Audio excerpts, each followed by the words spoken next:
Obviously, the legislation only applies to EU member states.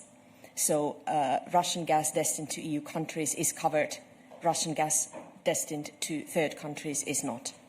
And when we say that the regulation, for example, does not apply to Serbia, we mean that Serbia can import for their own purposes the Russian gas.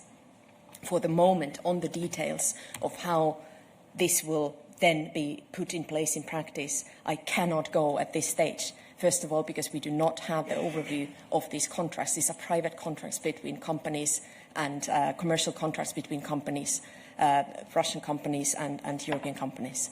In very simple terms, Russian gas destined to third countries is not covered by the phase-out or the ban, if you want to call it that. Russian gas destined to EU countries is. So in the latter case and the example that you brought in yesterday, the regulation does not apply to Serbia. We mean that Serbia can import for their own purposes Russian gas. So if Russian gas via Serbia continues its way to Hungary, the regulation kicks in. And the Hungarian customs authorities need to check whether the gas that comes via Serbia is of Russian origin or not.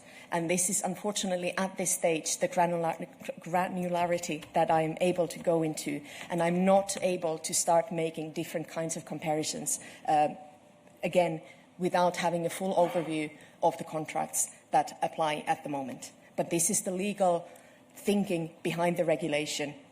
When you ask that, how is it possible? And another important thing to remember, we are not regulating the pipelines. We're not regulating infrastructure. This concerns gas and oil.